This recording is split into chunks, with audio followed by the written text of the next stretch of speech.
Yeah, I'll react to that, sure. Wait.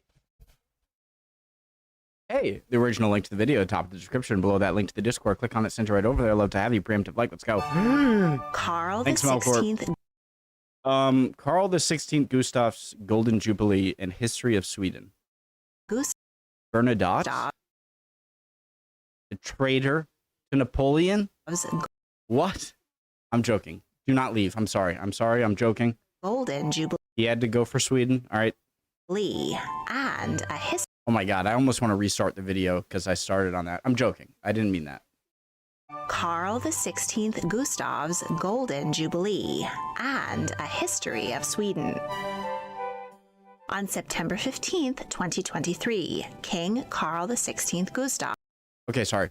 On September 15th, 2023, King Carl the 16th Gustaf celebrated his 50th anniversary on the Swedish throne. He is the longest reigning monarch in the nation's history. Let's take a quick jaunt through Swedish history. From the Ice Age to the Viking Age, the rise of monarchy, the kingdom struggles to control the Baltic and find its place in the world. Charles, we'll find out how a French soldier came to... Oh my God, I know too many Swedish people. Figures. And find its place in the world.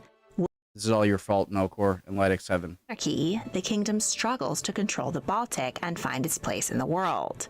We'll find out how a French soldier came to found the current dynasty, and how interconnected Sweden is to the other Scandinavian monarchies, all leading to the 50-year reign of Carl the 16th Gustaf, and a view to the future reigns of Crown Princess Victoria and Princess Estelle. As soon as the polar ice caps melted around 12,000 BCE, humans moved into the peninsula, which... Is Victoria a British name, or is that just like a name that was used generally around... Like, the name Charlotte kind of reminds me of France. Like, Victoria kind of reminds me of Britain. But both of those might not be correct, and I might be wrong. Which is now Sweden. 1000 BCE, humans moved into the peninsula, which is now Sweden. Petrographs, or stone carvings, depict people hunting elk, reindeer, and seals, and fishing in boats. Scandinavian culture stretched across modern-day Sweden, Norway, Denmark, and parts of Finland. Even today, Swedes, Danes, and Norwegians can understand each other's languages. Agriculture emerged and people lived in small farmsteads and shared wooden long houses. But the area was poor in farmland. It also lacked tin and the technology to mine copper, the ingredients needed to make bronze, which was fast becoming... I know tin was really rare and, well, not abundant, which means rare, which I'm... Sorry. And the technology to mine copper, the ingredients needed to make bronze, which was fast becoming the metal of choice for making weapons, household goods, and jewelry. What Scandinavians did have was an abundance of coastline and trees, so they built long ships, which allowed them to travel far and wide and trade for crops and bronze. Seafaring dominance gave rise to the Viking Age, beginning around 800 CE. Vikings became expert sailors and navigators. Goods from as far away as North Africa and the Middle East made their way to Scandinavia. Vikings were the first Europeans to reach North America and founded settlements there and on the British Isles, Iceland, Greenland. Guys, there I am. Right there. Right there. And founded settlements there and on the British Isles, Iceland, Greenland, and northern France, which was named Normandy after the Northmen. Their ships could navigate rivers as well, and Vikings traveled deep into the heart of Europe. The Slavs called them Rus, or rowing men. Russia later took its name from these original Viking settlers. Guys, so the Normans who eventually went on to conquer Harold Godwinson, William. So essentially by, transverse, the Normans conquering England, meaning that descendants of Vikings really started England. Is that fair? Vikings engaged in legitimate trade, but in times of famine, when they had few resources to trade, they did resort to raiding and piracy. During their attacks, they raped local women and captured and enslaved people and traded them or brought them back to Scandinavia, thus spreading their genetics along the way.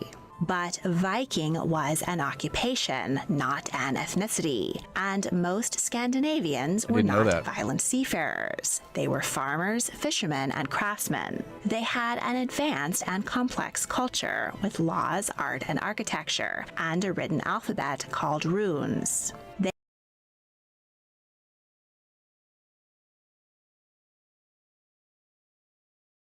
So they had a written alphabet. I always find it frustrating how during the times of the Roman Empire, the height, and then you had the areas. It's like when learning history, like your history doesn't start until there is a written record of it. Obviously, that's not true, but that's as much as that's all we can learn about. And so I always kind of get sad when there's so much history that I can't learn about because there just isn't a lot of record keeping, whether it's because it was conquered and destroyed or because they just didn't have a tradition of record keeping. And but they do have a language, and so did they just not write down as much? They had a high literacy rate and spoke multiple languages. Women could be traders and warriors, called shield maidens. They had extensive rights and prominent roles in society. The myth of the terrifying Northmen was greatly exaggerated by Christians, who did have some cause to fear the sudden attacks of pagan warriors, with no reverence for defenseless monks guarding hoards of treasure. Vikings adhered to the Old Norse religion, which was rich in mythology and ritual. 4 days of the week in modern English are named for Norse gods: Tuesday for Two, Wednesday for Odin, Thursday for Thor, and Friday for Frigg. Thursday.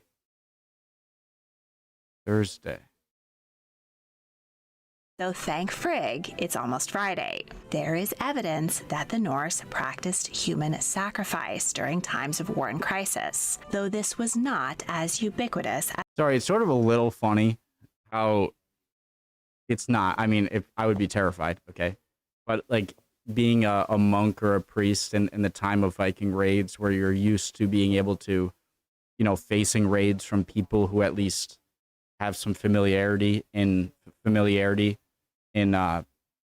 Christianity and might be afraid of kind of hurting a priest or something, only to have these people come over and you'd be like, wait, I'm a priest, and them just like not knowing even what that is, being like, I don't care, you're just a guy and I want to get that stuff, so I'm gonna kill you. And just being like, oh crap. As pop culture Does that make sense? Makes it appear. The Viking image was further romanticized and tarnished in the 1800s. Badass. The cliche of horned helmets, which would have been totally impractical in battle, first appeared in the operas of Richard Wagner. All this trading and raiding did bring wealth back to Scandinavia, which led to social stratification and the emergence of local kings. Like Hulk Hogan. But because the Norse were individualistic and there wasn't vast farmland to control, the monarchies were never able to implement feudalism. This top-down system allowed other sovereigns to amass incredible wealth on the backs of the peasants. Instead, common Swedes maintained more rights and wealth than their counterparts in Europe, while the monarchy maintained more rights and... Carls. The Carls were the largest social class. They were ordinary people and could be rich or poor. They worked as farmers, merchants, shipbuilders, smiths, or wood carvers. They also joined longship crews and went raiding. And wealth than their counterparts in Europe. Common Swedes maintained... Thralls were slaves bought by traders or captured in raids. It was possible for someone to move up or down through Viking society.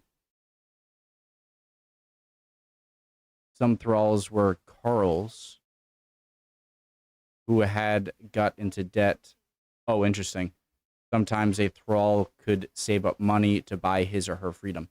I wonder if thralls who used to be carls could save up to buy his own freedom, or if any thrall, even if you're from a foreign land, which I'm sure if you couldn't speak the language like carls could, maintained more rights difficult. and wealth than their counterparts in Europe, while the monarchy remained relatively poor and focused on foreign expansion rather than domestic domination. Written accounts of Norse history are rare. The sagas record the names of some early rulers. So, I'm sorry, guys. I'm sorry. Dagamim part Gurium Free Medon of failed themes. Abe Ferretum. Monesdu Mespum Miado, deal of Te Esfode, Yo Posidan History are rare. Runden Hibaf. The sagas record the names of some early rulers right along with dragons and sea monsters, so they're not considered reliable. The first historically corroborated king of the Svir tribe was Eric the Victorious. His son, Olaf, inherited the throne in 995 and took over neighboring Gutaland. He was the first to mint coins, which proclaimed him, in Latin, Rex Sverum, or King of the Swedes, the anglicized word for the Svir tribe. He also introduced Christianity. For the next few hundred years, the Swedish monarchy was elective. When a king died, 12 districts sent representatives to the Thing, the Norse word for a council, which was held at the sacred stones of Mora. There, one among them would be proclaimed king.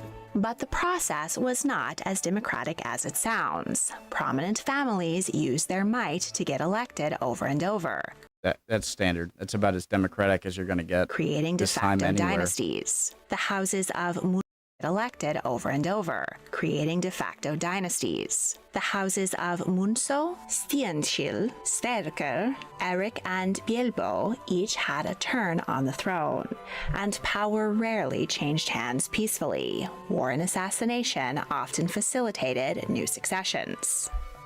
Now that the Swedes were Christians, they couldn't go around raiding other Christian lands, but they could go on crusade against pagans. With the Pope's blessing, King Is this when they go down the Volga or the Dnieper?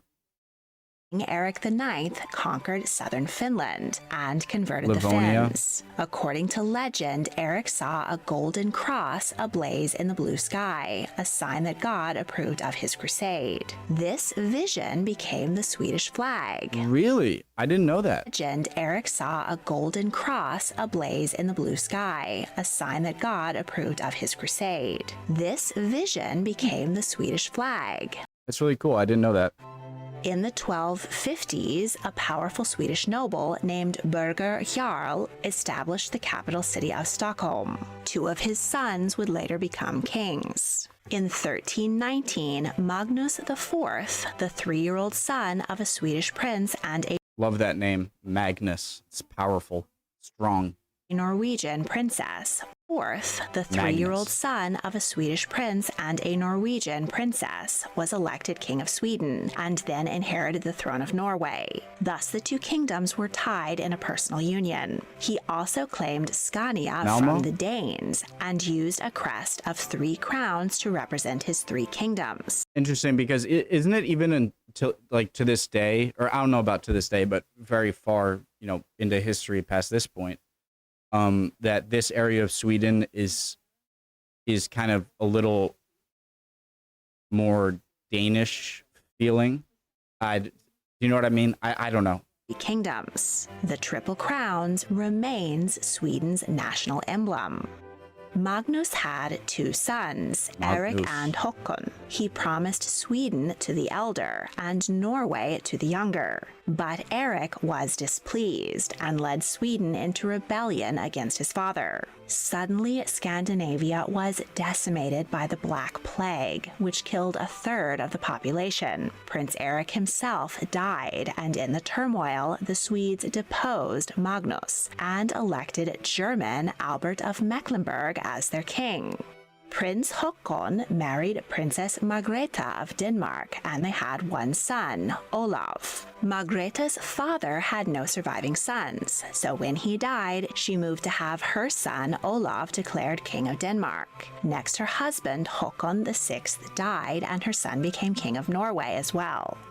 Margrethe was a competent, wise, and well-respected regent. I'm sorry, guys. Just go. What happened? So when he died, she moved to have her son. Father had no surviving son. Had one son, Olaf. Margrethe's father had no surviving sons. So when he died, she moved to have her son, Olaf, declared King of Denmark. Next, her husband, Håkon VI, died, and her son became King of Norway as well.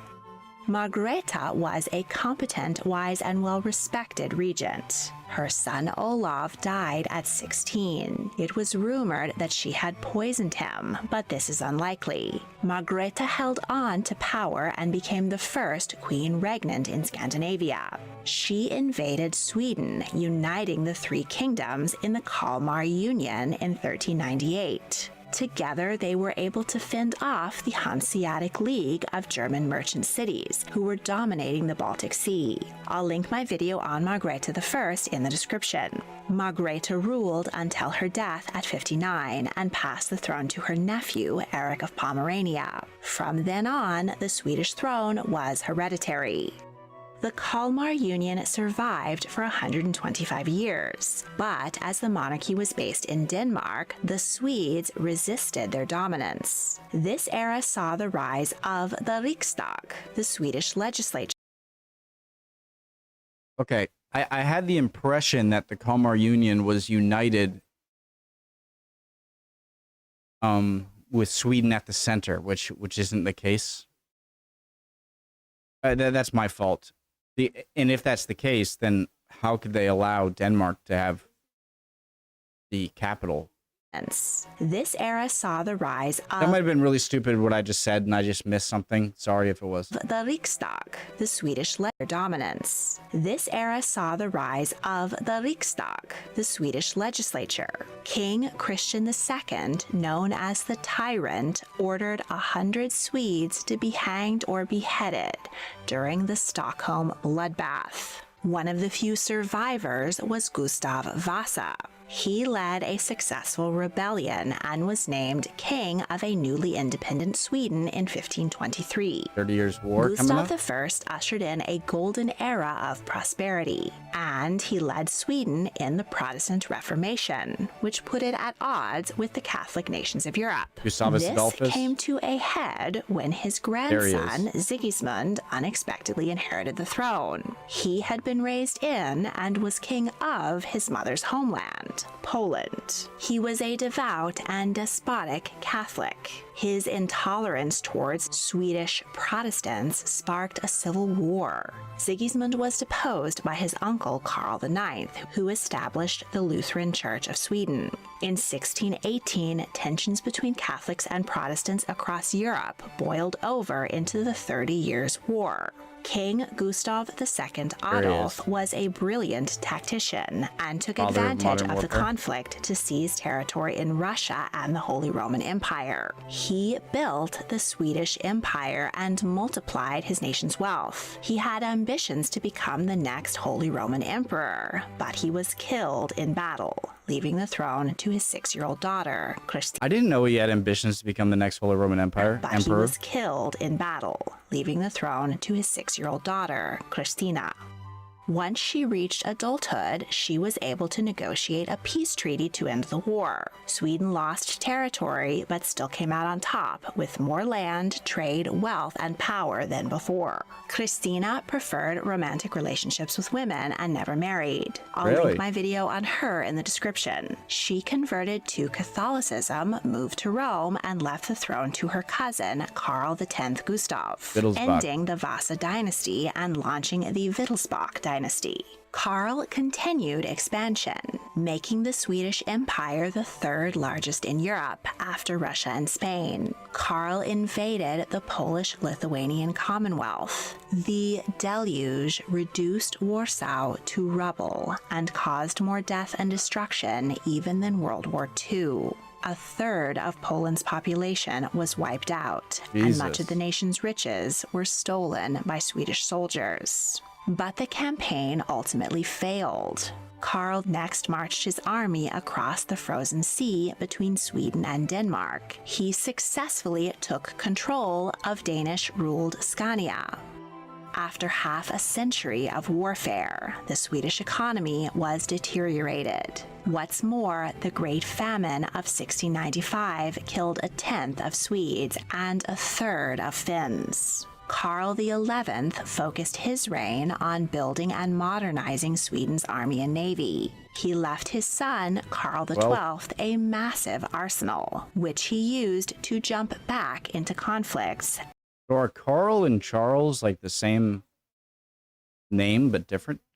And wage war. I guess it makes sense. Arsenal, which he used to jump back into conflicts and wage war on Russia. Go get them Swedish meatballs, brother. Tsar Peter I had a larger army, but was poorly equipped. Karl was a brilliant general and defeated Russia and Poland repeatedly in the Great Northern War. But he couldn't quit while he was ahead. He was shot to death in a battle against Norway. There is evidence that this was an assassination orchestrated by his brother-in-law, Frederick. As Karl was married to the military and had never fathered children, his sister, Ulrika Eleonora, became queen. She reigned for a year, but in 1719, the Riksdag pressured her to abdicate and make her husband, Frederick I, monarch instead. Despite Queen Ulrika losing her power, her abdication ushered in the Age of Liberty. During this era, common Swedes, including women, gained significant rights, and power shifted from the monarchy to the Riksdag. Ulrika and Frederick had no children, so a distant German cousin, Adolf Friedrich, was elected and established the Oldenburg dynasty. Over the next half-century, the Swedish Empire fell apart, and Russia became the dominant power in the Baltic. Gustaf III organized a coup to take back power from the Riksdag. He supported King Louis XVI during the French Revolution. A Swedish soldier, Axel von Fersen, who was in France fighting for the monarchy, had a notorious affair with Queen Marie Antoinette. He tried to help the French royals flee the country, but was unsuccessful. After Louis and Marie lost their heads, Napoleon Bonaparte took over France and set his sights on conquering Europe. Sweden joined the coalition against Napoleon, and though they lost several battles, they were not swallowed up by the French Empire. In 1809, Gustaf Bernadotte, Mira, Naples, stabbed Napoleon. I'm joking, kind of. Gustaf IV Adolf went to war with Russia in a last-ditch effort to regain dominance in the Baltic. He was defeated and lost. Guys, before you just, I know, he had pledged loyalty to Sweden.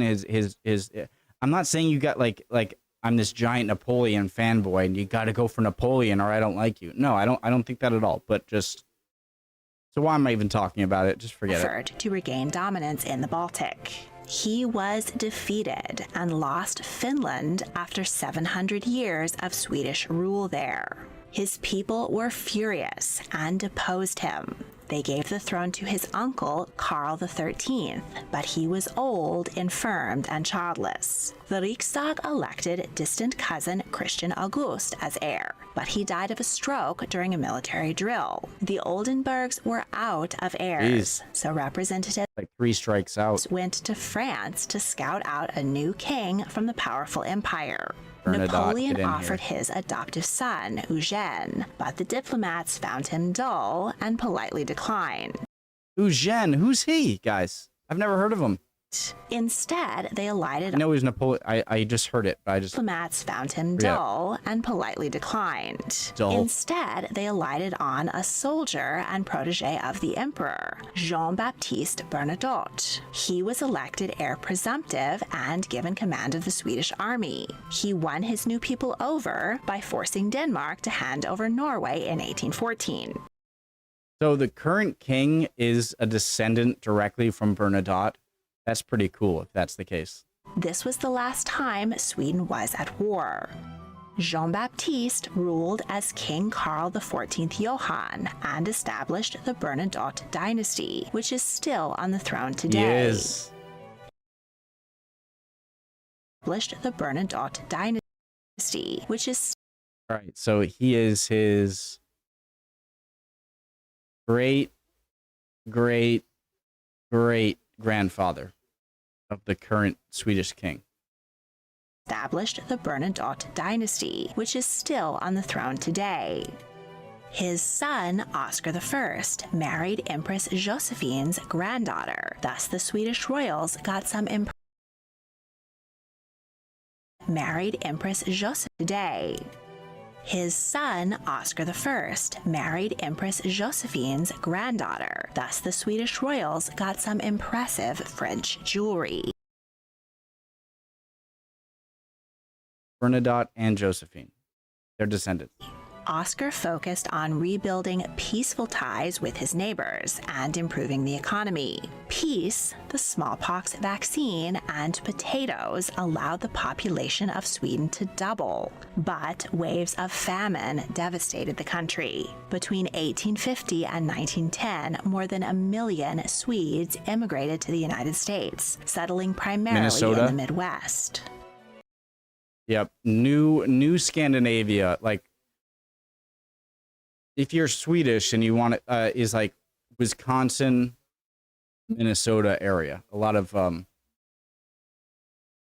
Scandinavian heritage. Carl XV. A lot of Scandinavian heritage, a lot of places in the U.S., but especially there. His only son died in infancy. He tried to have his daughter, Louise, declared queen, but the throne was instead given to his brother, Oscar II. During his reign, Scandinavia began to industrialize, and Norway decided to leave the Union. Sweden let it go without a fight, and the king's grandnephew, Prince Carl of Denmark, was elected as King Håkon VII of Norway in 1905. King Gustaf V declined to have a coronation. Instead, he had a secular swearing-in ceremony. He was an avid tennis player and was famously blackmailed by a male lover. Sweden remained neutral during World War I. In 1919, universal equal suffrage, including women, was introduced. But industrialization equal suffrage, including women. War I. In 1919, universal equal suffrage, including women, was introduced. Same over here, same exact year. And Britain in 1918, so very quickly. But industrialization had caused years of class struggle, which was brought to a head during the Great Depression in the 1930s. Because feudalism had never taken hold and the people had retained a higher level of rights since the Viking Age, they had the mechanics to demand better from employers. The Grand Compromise gave rise to the years of class struggle, which was brought to a head during the Great Depression. Equal suffrage, including women, was introduced. But industrialization had caused years of class struggle, which was brought to a head during the Great Depression in the 1930s. Because feudalism had never taken hold and the people had retained a higher level of rights since the Viking Age, they had the mechanics to demand better from employers. Interesting. The Grand Compromise gave rise to the Nordic system. Capitalism now coexists with a comprehensive welfare state, labor bargaining power, and a robust democracy. You're telling me the welfare state, or you know, they call it socialist. It's not socialist. But the what a lot of people admire about Scandinavia today, being, you know, capitalistic but with a lot of social programs, has to do in part to Viking Age era social norms. In the lead-up to the Second World War, King Gustaf publicly objected to defense budget cuts made by the government. His interference was not welcome, and royal authority was diminished until the monarch became a figurehead.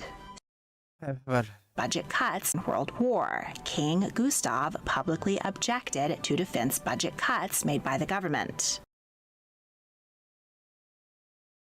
So this is the current king's grandfather, defense. Okay. His interference was not welcome, and royal authority was diminished until the monarch became a figurehead.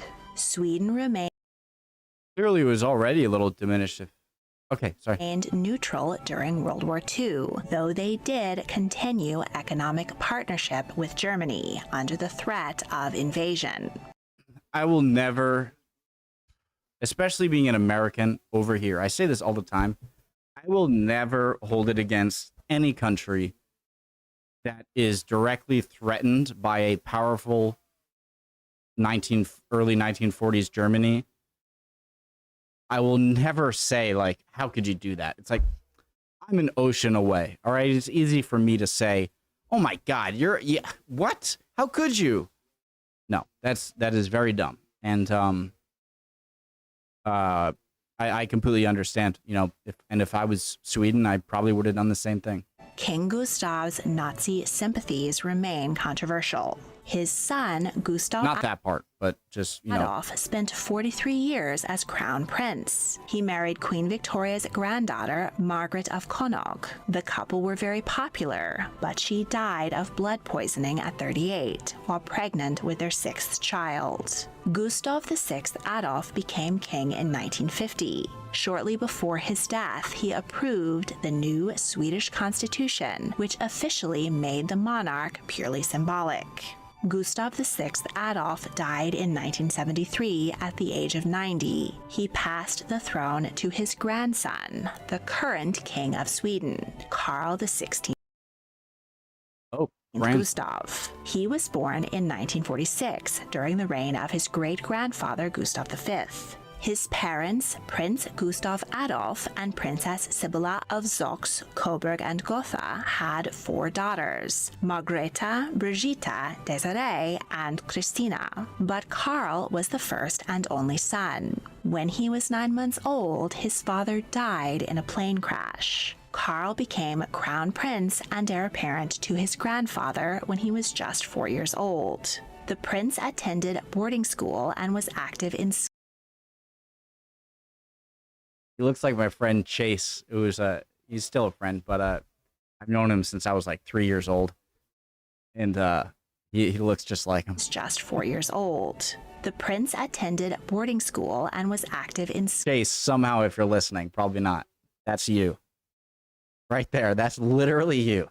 Just 4 years old. The prince attended boarding school and was active in scouting, a passion he continues to this day. He has dyslexia. After high school, he served 2.5 years in the Swedish Army, Navy, and Air Force, including an around-the-world voyage. He studied economics at Uppsala and Stockholm universities. In preparation for his role as monarch, he studied government, trade, and domestic and foreign affairs. He spent time at the Swedish mission to the UN and worked in Swedish banks and businesses. In 1972, the prince attended the Olympic Games in Munich, Germany. There he met Sylvia Sommerlaut, who was working as an interpreter, and the pair clicked. She is half German and half Brazilian and grew up in both countries.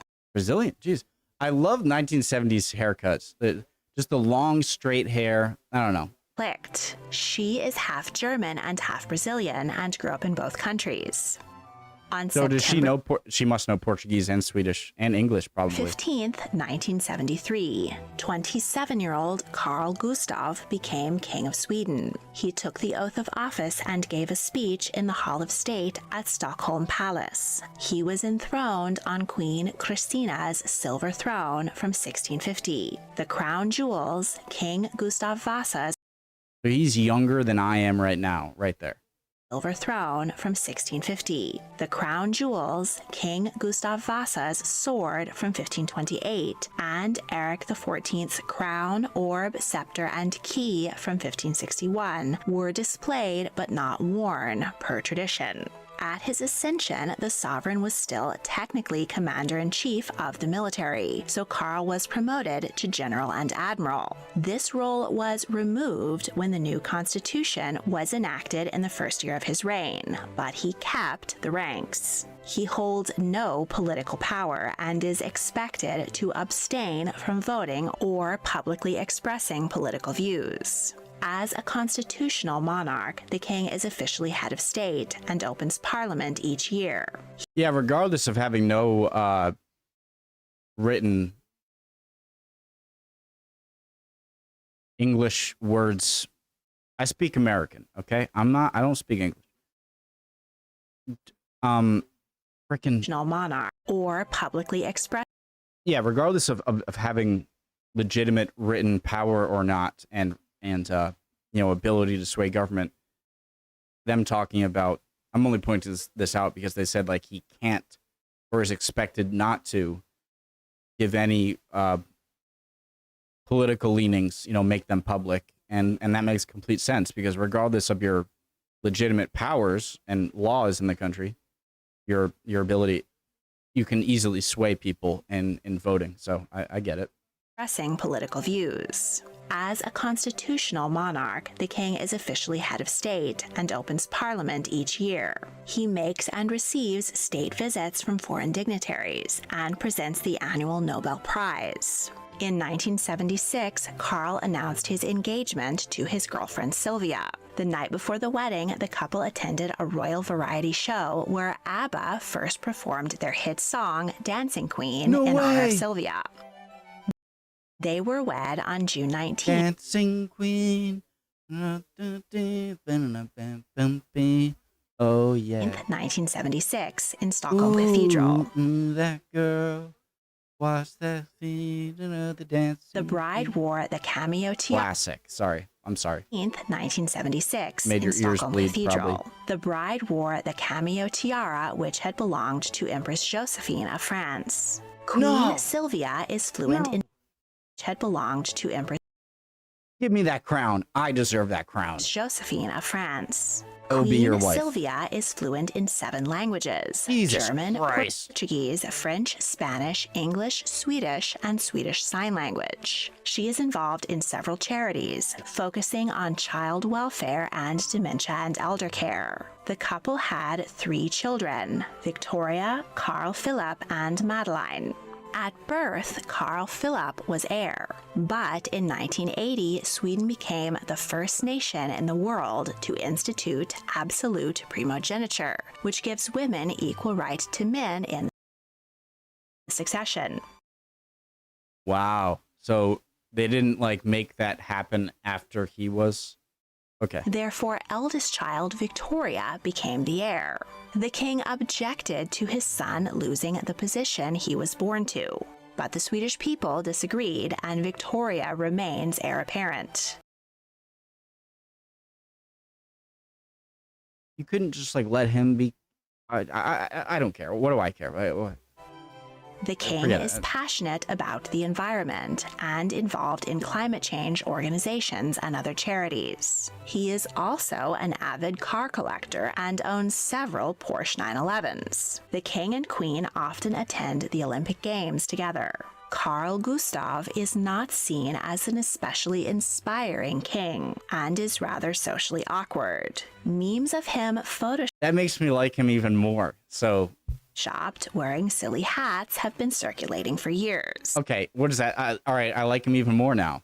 Recently, tabloids and a book have alleged that he frequents sex parties and made promises of career advancement to young women in order to coerce them into sex. I don't know anything about that, so maybe that's true. And that he had numerous affairs, including with a pop star named, coincidentally enough, Camilla Henmark. The curse. But according to national polls and a survey I conducted myself, Swedes are generally pretty neutral on the monarchy. They may not... Well, they really put really low, like the monarchy, dislike the king. The monarchy should be abolished.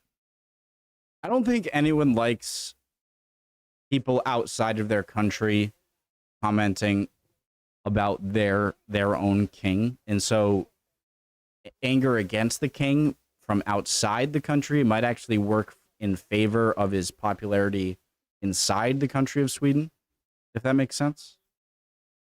I'm neutral, free healthcare. 16% say it should be abolished. I'm American, okay? So I'm definitely for the abolishment of any sort of... again, I'm not Swedish. This is not...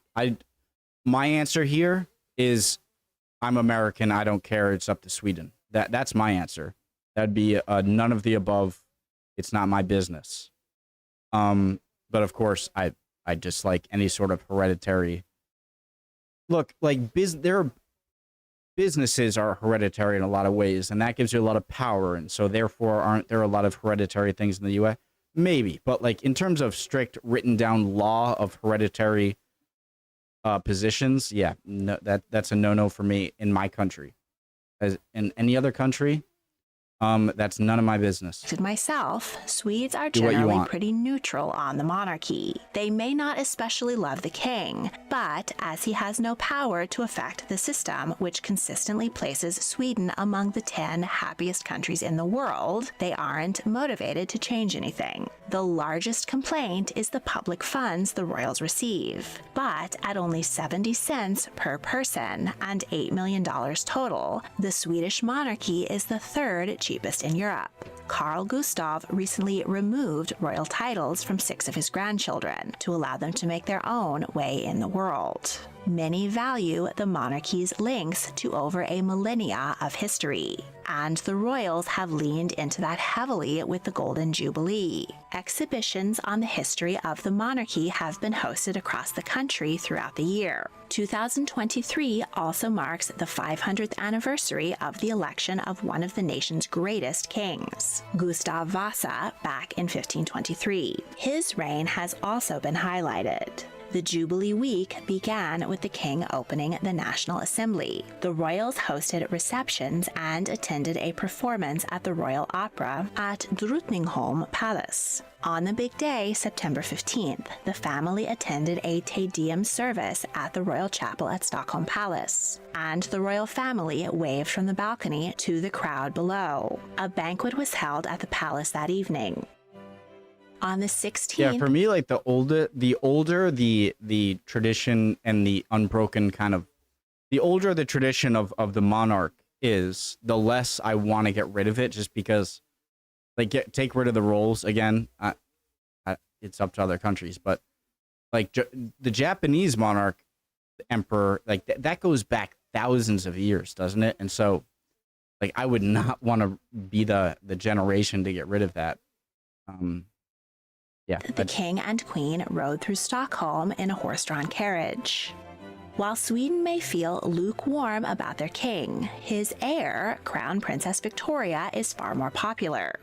She was born in 1977 and became heir at the age of 3. As a teen, Victoria struggled with dyslexia and media and social pressure. She developed anxiety and anorexia. She also has prosopagnosia, also known as face blindness, a cognitive disorder which makes it difficult for her to recognize even the faces of her family and herself. At 20, Victoria moved to the United States, where she received professional treatment and could escape the pressures of being a princess.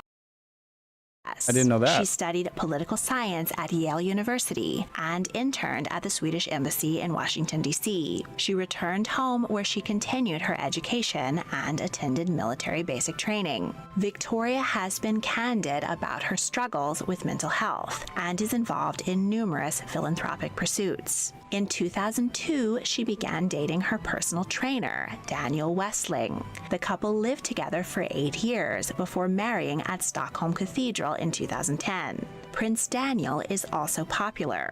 The couple both took leave from their royal duties when their 2 children, Estelle and Oscar, were born. The princess is known as the godmother of Europe, as she has been asked to stand as godmother to 18 royal children from other monarchies. The 46-year-old queen-in-waiting has gone on a number of diplomatic visits. She attends regular Japanese monarchy. Has gone on a number of diplomatic visits. She attends regular council meetings with her father and has acted as temporary regent. Like, I'm really happy America didn't, because I'm surprised America didn't, but, you know, it makes sense learning about the post-war reconstruction of Japan, that America didn't get rid of the emperor. That would be, again, thousands of years of...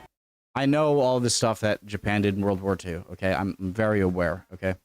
Her younger brother, Carl Philip, married model and reality TV contestant Sophia Hellqvist. And youngest sister Madeline married British financier Christopher O'Neill. The 3 royal siblings have given the king and queen 8 grandchildren in total. Some have wondered if King Carl might choose to retire and abdicate in favor of his daughter, as a handful of other monarchs have done in recent years. His Jubilee would have been an ideal time to make such an announcement, but none occurred. The king has stated in the past that he has no intention of abdicating, as he believes he still has something to contribute, and because no one in the Bernadotte dynasty has ever voluntarily abdicated. Crown Princess... I mean, it like was said before, it's just, it's a ceremonial role. Like, so if it's a ceremonial role, then why would age be a factor? Well, what's with all the hate for that? Why? He seems nice. As Victoria will have to wait her turn to reign. After her in the line of succession is her eldest child, Princess Estelle. She was born in 2012 and attends school in Stockholm near Haga Palace, where she lives with her family. Mother and daughter will likely someday be the 4th and 5th queens regnant in Sweden's 1,000-year history. Want even more tea on history? Check out the History Tea Time podcast. You can now follow History Tea Time on Facebook, Instagram, and TikTok. Nice video, Melkor. Good suggestion. If you enjoyed this video, please like, subscribe, comment your thoughts, and check out my other royal history videos. If you really want to help, please consider supporting me on Patreon. A link is in the description. Thank you for watching. Really good. Awesome video. I learned a lot. Yeah. I'd appreciate any answers to the questions I might have had. Any comments in general. I would love to hear it. And yeah, it's a great video. I hope you guys are doing well. And I will see you next video. Next time. Blah. Bye, guys.